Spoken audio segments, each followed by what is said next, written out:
मागच्या भागात आपण पाहिले की आयराला वॉशरूमला अर्जंट जायचे होते. तर आदित्य ड्रायव्हरला म्हणतो, ड्रायव्हर गाडी मागे घ्या. ड्रायव्हरने गाडी मागे घेतली. दोघं गाडीतून उतरले. आदित्य बाहेर स्विमिंग पूलजवळ असलेल्या टेबलवर जाऊन बसला. आयरा बाथरूममध्ये गेली. आदित्यने 2 कॉफी ऑर्डर केल्या. आयरा परत आल्यावर आदित्यने तिला कॉफी प्यायला बसवलं. थोड्याच वेळात कॉफी आली. दोघं कॉफी प्यायला लागले. आदित्यच्या अगदी मागच्या टेबलवर 4 मुलं बसलेली होती. त्यांची रूपं एकदम लफंगे आणि गुंड्यांसारखी दिसत होती. चौघंही आयराकडे पाहत होते आणि बिनधास्त हसत होते. आयराला ते अजिबात आवडलं नाही. तिला माहीत होतं की जर आदित्यला सांगितलं तर तो लगेच संतापेल आणि इथे काहीतरी तोडफोड होईल. म्हणून तिने त्यांना दुर्लक्ष केलं आणि फक्त आदित्यकडे पाहत कॉफी पीत राहिली. पण त्या मुलांना तिचं दुर्लक्ष करणं आवडलं नाही. त्यांच्यातल्या एकाने पेटती सिगारेट आयराकडे फेकली. ती तिच्या पायाला लागली. आयरा किंचाळली. आ! कप हातातून खाली पडला. आदित्य कप ठेवून म्हणतो, आयराजी, काय झालं? त्याने खाली पाहिलं. पेटती सिगारेट दिसली. त्याला सगळं कळून आलं. त्याचा संताप शिगेला पोहोचला. आयराच्या पायाजवळ सिगारेट पडलेली पाहून आदित्यचा राग 7व्या आसमंताला गेला. त्याच्या चेहऱ्यावरचे भाव पाहून आयरा घाबरली. तिने परिस्थिती हाताळण्याचा प्रयत्न केला. आयरा म्हटली, सर काही नाही झालं, मी ठीक आहे. तुम्ही बिल भरून टाका, आपण घरी जाऊया. असं म्हणत त्याचा हात पकडला. आदित्य म्हटला, श्श, तुम्ही घाबरू नका, हात सोडा. आयरा म्हटली, नाही सर, राहू द्या. आदित्य म्हटला, आयराजी, मी सांगतोय, हात सोडा. मी आधीही सांगितलंय की मला मुलींशी गैरवर्तन करणं आणि त्यांच्यासमोर असभ्य वागणं सहन होत नाही. आणि आता या लोकांनी तुम्हाला त्रास दिलाय. तेवढ्यात त्या पोरांपैकी एक म्हणाला. पहिला मुलगा म्हणतो, पहा पहा, हिरोला राग येतोय. असं म्हणत तो आदित्यच्या टेबलजवळ आला आणि त्याच्या खुर्चीवर एक पाय ठेवून त्याच्यासमोर हसायला लागला. आदित्य रागाने पेटला होता, पण आयराचा हात त्याच्या हातात होता. तो तिने सोडावा असं त्याला वाटत होतं, पण तो झटकून नाही सोडू इच्छित होता. आदित्य म्हणतो, आयरा हात सोडा. आयरा म्हणते, नाही सर, चला ना घरी, वेटर बिल आण. पहिला मुलगा म्हणतो, अरे स्वीटहार्ट, जेव्हा म्हणतोय ना की त्याचा हात सोड, मग सोड की. आमचा हात पकड, आम्ही नाही म्हणणार की आमचा हात सोड. हे बोलताच आदित्यने जोरदार लाथ मारली. तो मुलगा खुर्ची सकट पाण्यात जाऊन पडला. हे पाहून बाकी 3 जण हसणं थांबवून उठून उभे राहिले. आयराने आता आदित्यचा हात सोडला. त्या तिघांनी एकत्र येऊन आदित्यवर हल्ला केला, पण आदित्यने एका मागोमाग सगळ्यांना मारायला सुरुवात केली. रेस्टॉरंटमध्ये उपस्थित लोक उभे राहून हे बघत होते. रेस्टॉरंटचा मॅनेजर गार्ड्स घेऊन आला, पण आदित्यचा रोकटोक अवतार पाहून थपकून गेला. आयरा म्हटली, सर, सर प्लीज सोडून द्या, त्यांना जाऊ द्या. आदित्य म्हणतो, नाही आयराजी, यांनी तुमच्यावर पेटती सिगारेट फेकली, तुमच्याशी अश्लील बोलले. जे पुरुष स्त्रियांचा आदर करत नाहीत त्यांच्याशी असंच वागायला हवं. आयरा म्हणते, मॅनेजर, तुम्ही गप्प का उभे आहात? थांबवा हे, या मुलांना बाहेर काढा. तेवढ्यात पाण्यात पडलेला मुलगा बाहेर आला आणि आपल्या मित्रांना वाचवण्यासाठी आयराला पाण्यात ढकललं. आयरा म्हटली, आ! एक दीर्घ किंकाळी आणि पाण्यात पडतानाचा आवाज. आदित्यने वळून त्यांच्याकडे पाहणं थांबवून आयराकडे धाव घेतली. आदित्य म्हटला, आयराजी, असं म्हणत तो तिच्या जवळ गेला. तोपर्यंत ते 4ही मुलं संधी साधून पळून गेले. आयरा आता पाण्यातून पूर्ण ओली झालेली उभी होती. साडी तिच्या अंगाला चिकटली होती. ती अशा अवस्थेत बाहेर येऊ शकत नव्हती, म्हणून पाण्यातच थरथरत उभी होती. आजूबाजूचे लोक त्यांना पाहत होते. आयरा अंग चोरून उभी होती. आदित्यने आपला पर्स आणि मोबाईल टेबलवर ठेवला. आपलं कोट काढून तो पाण्यात उतरला आणि ते कोट आयराला घातलं. तिला बाहेर आणलं. एक लेडी वेटर टॉवेल घेऊन आली, पण आयराने ती घेतली नाही. आदित्य म्हटला, आयराजी, तुम्ही ठीक आहात का? आयरा म्हटली, हो सर, मला घरी जायचंय. आदित्य चिडून म्हणतो, असं कसं लोक रेस्टॉरंटमध्ये येतात? हे कसं चालतं? आयरा म्हणते, मला घरी जायचंय. आदित्य म्हणतो, ठीक आहे. त्याने कॉफीचं बिल भरलं आणि आयरासोबत रेस्टॉरंटमधून बाहेर पडला. आयरा थरथरत कारमध्ये जाऊन बसली. ड्रायव्हरने कार सुरू केली आणि थोड्याच वेळात ते दोघं घरी पोहोचले. घरात प्रवेश करताच हॉलमध्ये कल्याणी, टीशा आणि अंगद बसले होते. ते दोघं ओले असल्याचं पाहून कल्याणी म्हटली, अरे, इतक्या थंडीत भिजून आलात? आदित्य म्हणतो, आता काही नाही, ही स्विमिंग पूलमध्ये पडली होती. यांना पोहता येत नाही म्हणून मीही पाण्यात उतरून तिला बाहेर काढलं. आम्ही दोघं कपडे बदलून येतो. चला आयराजी. कल्याणी म्हटली, हो बाळा, दोघंही जा. ते दोघं रूममध्ये गेले. दोघांनी कपडे बदलले. आयरा केस ड्रायरने सुकवत होती. आदित्य बेडवर बसला होता. त्याचा राग अजून शमलेला नव्हता. आयरा त्याच्याकडे पाहत होती. आयरा म्हटली, सर, मी तुमच्यासाठी चहा बनवू का? तुमचा मूड फ्रेश होईल. आदित्य म्हणतो, नाही, मला नाही प्यायचा. आयरा हेअर ड्रायर साईडला ठेवत म्हणते, चला जेवायला जाऊया. आदित्य म्हणतो, मला भूक नाही आहे. आयरा म्हणते, पण मला तर भूक लागली आहे. आदित्य म्हणतो, तुम्ही जेवून घ्या. आयरा म्हणते, नाही, मी तुमच्यापूर्वी जेवणार नाही. ही आपल्या भारताची संस्कृती नाही. आदित्य म्हणतो, ठीक आहे, चला मग. दोघंही आपल्या रूममधून बाहेर आले. डायनिंग एरियात पोहोचले, जिथे तिघं त्यांची वाट पाहत होते. दोघं जेवायला बसले. कल्याणी म्हणते, आजचा दिवस कसा होता तुमचा? आदित्य म्हणतो, आता ठीक होता. तुम्ही सांगा, तुमच्या पायाचं दुखणं कसं आहे? आणि मामाजी, तुमचं पोट दुखणं थांबलं का? की दोघंही औषधं घेत आहात? अंगद म्हणतात, अरे बाळा, एकाच वेळेस एवढे सगळे प्रश्न. माझं पोट दुखणं थांबलंय. तुझ्या हाताला पण बरं वाटतंय. कल्याणी म्हणते, हो, मला थोडा आराम वाटतोय. आदित्य म्हणतो, छानच. दोघांनी जेवण केलं आणि पुन्हा आपल्या रूममध्ये गेले. आदित्य बेडवर बसून ऑफिसच्या फायली पाहत होता.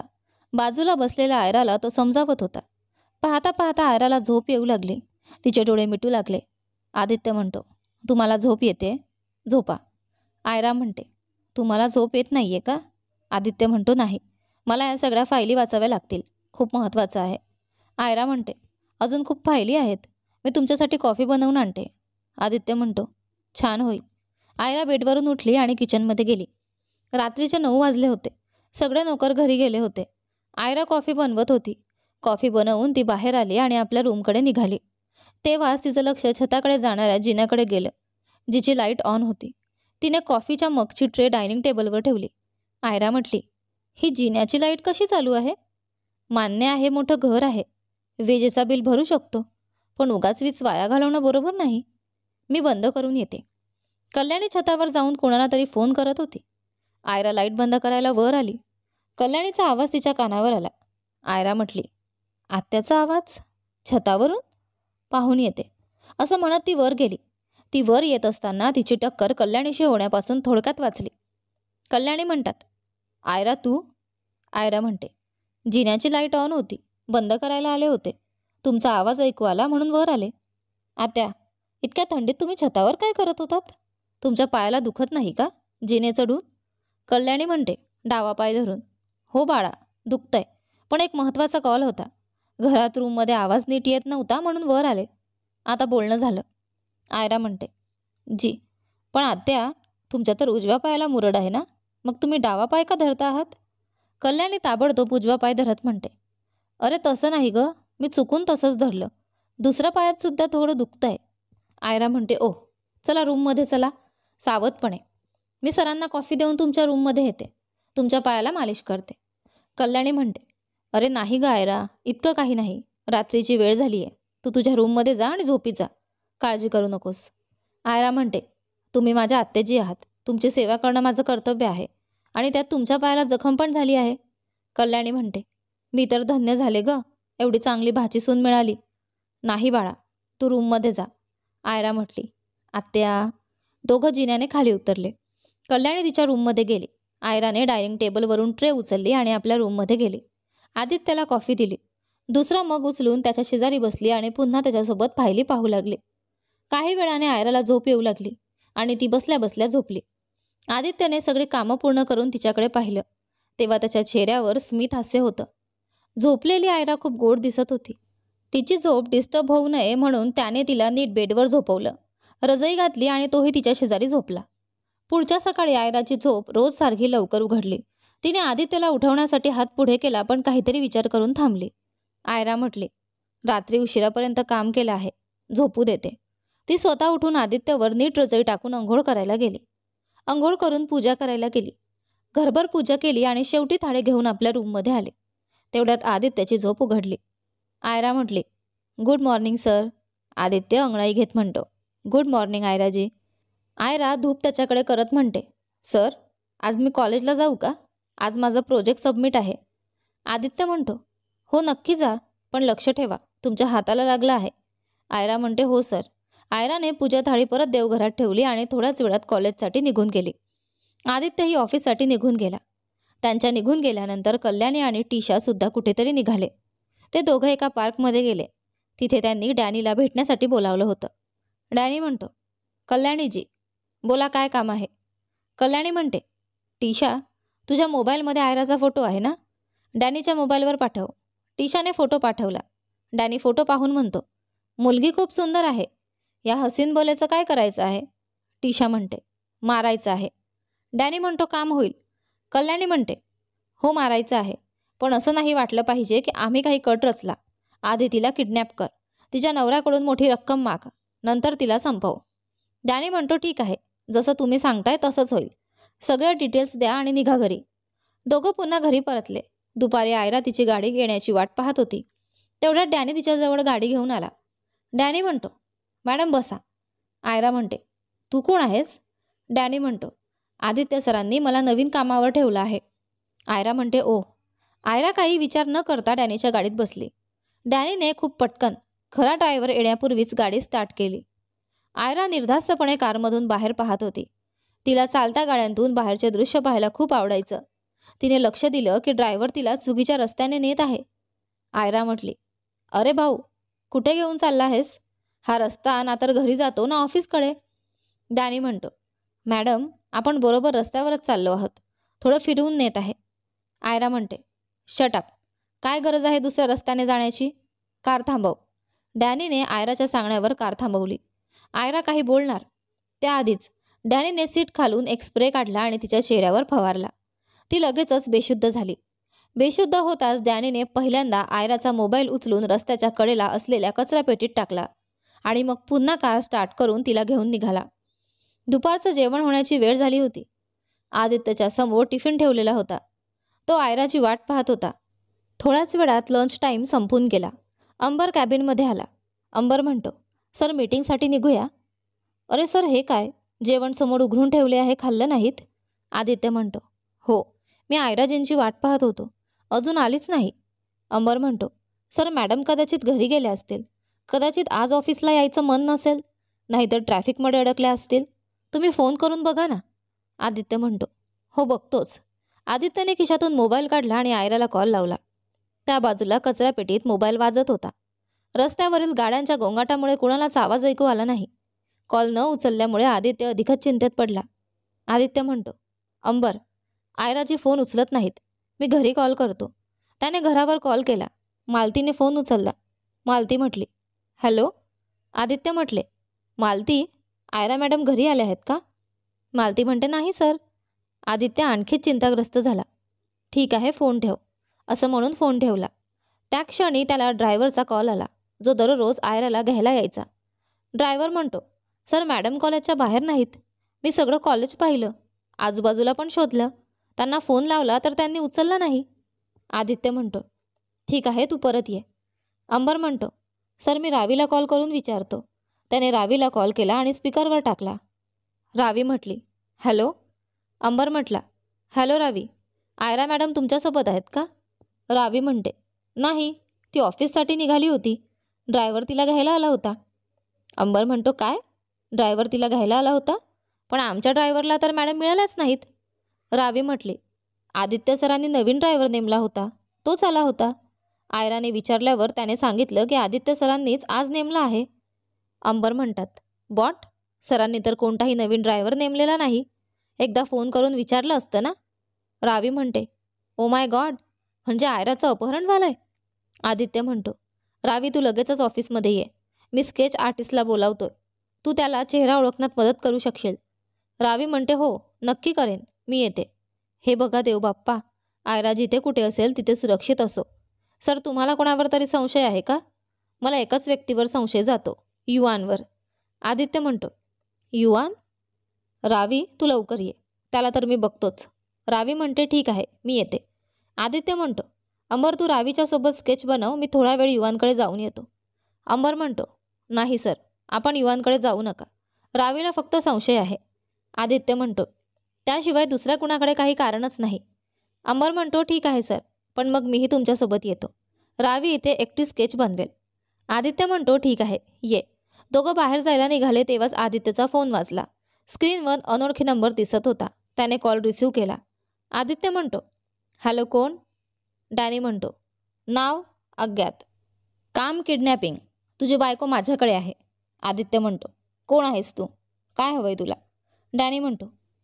तू मूर्ख आहेस की बायकोच्या विरहात वेडा झाला आहेस? आताच सांगितलं ना, किडनॅपिंग हेच माझं काम आहे आणि पैसा कमवायची इच्छा आहे. आदित्य म्हणतो. पैसा कमवायचा आहे तर प्रामाणिक मार्गाने कमाव. डॅनी म्हणतो. ओये, जास्त फालतू गप्पा नको. तुझी बायको माझ्याकडे आहे, समजलं का? आदित्य म्हणतो. आणि तिला जर काही झालं ना तर तुझं खूप वाईट होईल. डॅनी म्हणतो. अरे आधी तू तुझ्या बायकोसाठी प्रार्थना कर. आदित्य म्हणतो. काय हवंय? डॅनी म्हणतो. आता आला लाईनवर. ऐक, तुझ्या बायकोला सुखरूप बघायचं असेल तर मला 5 कोटी रुपये दे. आदित्य म्हणतो. देईन तुला जे हवं ते, पण आधी माझी बायको माझ्याशी बोलली पाहिजे. मला कसं कळणार की ती तुझ्याकडे सुखरूप आहे? डॅनी म्हणतो. ठीक आहे, आताच बोलावतो. त्याने आयराच्या कानाजवळ मोबाईल धरला आणि तिच्या तोंडावरचा रुमाल काढला. डॅनी म्हणतो. चल, बोल. आयरा म्हणते. Hello sir. आदित्य म्हणतो. तुम्ही इतकी मोठी मूर्ख आहात असा मी कधीच विचार केला नव्हता. जेव्हा नवीन ड्रायव्हर आला एकदा मला विचारायचं होतं ना. फोन हळूहळू डबडबायला लागतो. सॉरी, रडू नको. मी आहे ना.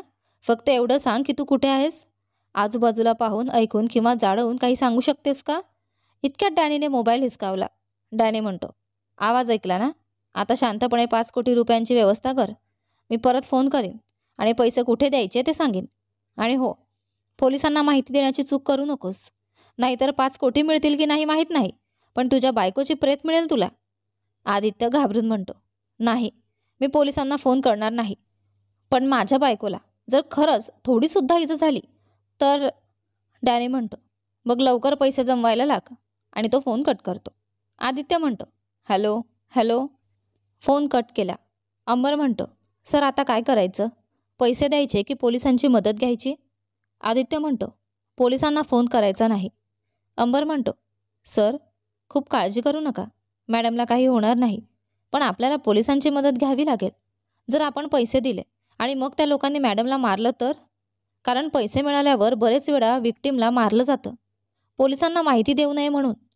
आदित्य म्हणतो. नाही, मी आयराजीला काही होऊ देणार नाही. दरवाजावर नॉक झाली. अंबर म्हणतो. या आत. वॉचमन एका स्केच आर्टिस्टसह आत आला. स्केच आर्टिस्ट म्हणतो. Hello sir. आदित्य म्हणतो. हॅलो. कृपया इथे बसा. एक मुलगी येणार आहे, ती तुम्हाला माहिती देईल. मग तुम्ही स्केच तयार करा. स्केच आर्टिस्ट म्हणतो. जी सर. आदित्य म्हणतो. अंबर, रावीला फोन कर. विचार किती वेळ लागेल तिला. रावी म्हणते. बस बस आलेच. हातात पर्स घेऊन धापा टाकत रूममध्ये येते. अंबर म्हणतो. रावी सांभाळून. पाणी प्या. त्याने तिला पाण्याचा ग्लास पुढे दिला. रावी म्हणते थँक्यू. थोडंसं पाणी प्यालं आणि ग्लास ठेवला. आदित्य म्हणतो. रावी, त्या ड्रायव्हरचं स्केच तयार करून घे. आणि अंबर, तू माझ्यासोबत चल. अंबर म्हणतो. Okay sir. रावीजी, आम्ही जातो. तुम्ही स्केच तयार करून घ्या. आदित्य कॅबिनमधून निघून गेला. त्याच्या मागे अंबरही गेला. आदित्य म्हणतो. ड्रायव्हर, गाडीतून बाहेर ये. ड्रायव्हर गाडीतून उतरला. त्याच्या जागी अंबर बसला आणि त्याच्या शेजारी आदित्य बसला. अंबर म्हणतो. सर, कुठे जायचं? आदित्य म्हणतो. बँकेकडे गाडी वळव. अंबर म्हणतो. म्हणजे तुम्ही त्यांना पैसे देणार आहात? पण सर, मला वाटतं आपल्याला पोलिसांची मदत घ्यायला हवी. आदित्य म्हणतो. नाही, मला पोलिसांची गरज नाही. मला पूर्ण विश्वास आहे की मी माझी आयरा सुखरूप परत आणणारच. पण त्या किडनॅपरचं काही खरं नाही. मी त्याला स्वतःच्या हाताने यमराजकडे पोहोचवणार आहे आणि हे मी पोलिसांच्या मदतीने करू शकत नाही. त्याची हिंमत कशी झाली? आदित्य राणाच्या बायकोला किडनॅप करायची? मरेल तो. अंबर म्हणतो. आपण त्याच्यापर्यंत पोहोचणार कसे? आदित्य म्हणतो. तुझ्या सगळ्या माणसांना बोलाव. सगळ्यांची गरज आहे मला. त्याने कधी 5 कोटी रुपये पाहिले आहेत का? आणि मागतोय. देतोच आता. अंबर म्हणतो. म्हणजे सर, तुम्ही त्याला पैसे देणार नाहीत? मग आपण बँकेत का चाललोय? आदित्य म्हणतो. कारण जो माणूस इतकी मोठी रक्कम मागतोय तो माझ्यावर लक्ष ठेवून असणारच, त्याला गोंधळात टाकण्यासाठी. अंबर म्हणतो. ओके सर, मी माझ्या लोकांना फोन करून कामावर लावतो. अंबरने बँकेसमोर गाडी थांबवली. आदित्य बाहेर उतरला. अंबरने गाडी पार्क केली आणि दोघे हात केले. आयरा एका बंद खोलीत रडत बसली होती. आयरा म्हणते. कृपा करा, मला जाऊ द्या. तुम्ही मला ठेवून खूप मोठ्या अडचणीत सापडणार आहात. तुम्हाला माझ्या नवऱ्याची कल्पना नाही. तो फार डेंजरस आहे. डॅनी हसत म्हणतो. त्याच्याहून जास्त डेंजरस मी आहे. माहीत आहे तुला? आजवर मी 30 सुपारी खून केलेत. तू 31वी मुलगी आहेस. ओये, कुणीतरी या मुलीचं तोंड बंद करा. एक माणूस आयराच्या जवळ गेला. त्याला पाहून आयरा शांत झाली. त्या माणसाने तिच्या तोंडावर रुमाल बांधला. डॅनीचा साथी म्हणतो, डॅनी भाऊ, पुन्हा हिच्या नवऱ्याला फोन कर आणि जागा सांगा. डॅनी म्हणतो, हो, फोन करून विचारूया. त्याने आदित्यला कॉल लावला. आदित्य राणा, पैशांचं काय झालं? आदित्य म्हणतो, मीच आदित्य राणा बोलतोय. लवकर सांग पैसे कुठे आणायचे. डॅनी म्हणतो, वा, इतका जलद तयार. आदित्य म्हणतो, माझ्या बायकोसाठी मी माझं प्राणही देईन. 5 कोटी काय चीज आहे. लवकर सांग कुठे यायचं. डॅनी म्हणतो, अंधेरी स्टेशनच्या रेल्वे लाईनवर. तेही आत्ता नाही, रात्री 8 वाजता ये. 9 वाजता तुझी बायको रेल्वे लाईनजवळ सोडून जाईन. आदित्य म्हणतो, ठीक आहे. आदित्यने फोन ठेवला. अंबर, गाडी ऑफिसमध्ये घे. दोघं ऑफिसमध्ये पोहोचले. स्केच आर्टिस्टने ड्रायव्हरचं स्केच तयार केलं होतं. स्केच आर्टिस्ट म्हणतो, सर स्केच तयार आहे मॅडमने सांगितल्याप्रमाणे. रावी म्हणते, आदित्य सर, अगदी हाच माणूस होता. अंबर म्हणतो, थँक्यू भाऊसाहेब, तुम्ही जाऊ शकता. स्केच आर्टिस्ट निघून गेला. आदित्यने पोस्टर हातात घेतलं. आदित्य म्हणतो, अंबर, तुझ्या लोकांना सांग या माणसाला संपूर्ण अंधेरी स्टेशन आणि आजूबाजूच्या भागात शोधा, कारण त्याने अंधेरीमध्ये पैसे मागितले म्हणजे आयरा नक्कीच आसपास आहे. रावी म्हणते, सर, काहीही करा, पण आयराला सुखरूप परत आणा. आदित्य म्हणतो, रिलॅक्स, आयराला काही होणार नाही. तू घरी जा, माझा ड्रायव्हर तुला सोडून देईन. रावी म्हणते, ओके सर. रावी आपल्या घरासाठी निघून गेली. रात्रीचे 8 वाजण्यापूर्वी आदित्य अंबरसोबत अंधेरी रेल्वे लाईनवर पोहोचला. त्याने किडनॅपरला फोन लावला. आदित्य म्हणतो, मी रेल्वे लाईनवर आलोय, ये आणि पैसे घे. माझी बायको मला परत दे. डॅनी म्हणतो, 1 तास अजून थांब आणि पैशांची बॅग तिथल्या कचरापेटीत टाकून निघून जा. आदित्य म्हणतो, ठीक आहे. आदित्यने बॅग कचरापेटीत टाकली. मी टाकली आहे बॅग. डॅनी म्हणतो, तुम्ही दोघं परत फिरा, मागं वळून पाहायचं नाही. त्याने फोनवरच सांगितलं. दोघांनी तसंच केलं. आपल्या कारमध्ये जाऊन बसले. डॅनीने फोन बंद केला. आदित्य म्हणतो, अंबर. त्याने फोन कट केला. अंबर म्हणतो, पुन्हा कॉल करा. आदित्यने पुन्हा कॉल केला, पण आता फोन स्विच ऑफ सांगत होता. आदित्य म्हणतो, फोन बंद करून टाकला. ते दोघं कचरापेटीकडे धावले, पण तोपर्यंत बॅग उचललेली होती. दुसऱ्या बाजूला डॅनीचा माणूस पैसे घेऊन डॅनीकडे पोहोचला. डॅनी बॅग पाहून खुश झाला. वा, लवकर उघड बॅग. त्याच्या माणसाने बॅग उघडली. गुलाबी नोटांचे बंडल पाहून सगळ्यांच्या डोळ्यात चमक आली. डॅनीने दुसऱ्या नंबरवरून कल्याणीला फोन केला. डॅनी म्हटला, कल्याणीजी, पैसे मिळालेत. सगळे 5 कोटी रुपये आहेत. आता काय करायचं? आयरा मनात म्हणते, म्हणजे हे सगळं आत्याने गेलंय? म्हणजे त्यांना मी आवडत नाही? कल्याणी म्हणते, तिला मारून टाका. मला ती मुलगी परत या घरात नकोय. डॅनी म्हणतो, ठीक आहे. फोन ठेवला. डॅनीने पुन्हा बॅगेतील नोटांच्या गड्ड्या हातात घेतल्या. एका गड्डीने हवा केली. त्याने नोटांना नीट पाहिलं आणि बघून थक्क झाला. बाहेरच्या बाजूने खऱ्या नोटा आणि मध्ये नकली नोटा. डॅनी म्हणतो, धोका. डॅनीला धोका. बाहेर खऱ्या, मध्ये नकली नोटा. हे ऐकताच आयराच्या चेहऱ्यावर एक स्मित हास्य आलं. तेवढ्यात दरवाजा तोडल्याचा आवाज आला. पूर्ण घर हादरलं. काळी वर्दी घातलेले 10 माणसं आत आले. सगळ्यांकडे गन्स होत्या. सगळ्यांचं लक्ष दाराकडे गेलं. आदित्य आपल्या दोन्ही हातांना खिशात घालून चेहऱ्यावर प्रचंड राग घेऊन आत चालत येत होता. आदित्य प्रचंड संतापाने आत शिरला. त्याच्या संपूर्ण व्यक्तिमत्वातून जबरदस्त ॲटिट्यूड झळकत होता. आदित्यचे सर्व माणसं डॅनी आणि त्याच्या साथीदारांना पकडून घेतात. अंबर धावत येतो आणि आयराच्या तोंडावरचा रुमाल काढतो आणि तिचे हातपाय सोडवतो. हातपाय सुटताच आयरा धावत आदित्यकडे जाते आणि त्याच्या छातीशी बिलगून रडायला लागते. ती छातीशी लागताच आदित्य जणू काही मेणासारखा वितळतो. त्याने खिशातून हात बाहेर काढून तिला आपल्या बाहूंमध्ये कैद केलं. ती हुंदके देत रडत होती. आदित्य तिच्या केसांवर किस करत तिला शांत करत होता. आदित्य म्हणतो, आयराजी, मी आलोय, रडू नका, असं म्हणत त्याने तिला थोडं स्वतःपासून दूर केलं आणि स्वतःच्या हातांनी तिचे अश्रू पुसले. तिला बाजूला करत डॅनीकडे गेला, ज्याला त्याचे माणसं धरून ठेवले होते. त्याने संतापाने त्याच्याकडे पाहून एक जबरदस्त चापट मारली आणि म्हणाला. आदित्य म्हणतो, तुझी हिंमत कशी झाली माझी बायकोला किडनॅप करायची, तिला मारायचा प्रयत्न करायची? तू स्वतःला खूप हुशार समजतोस ना?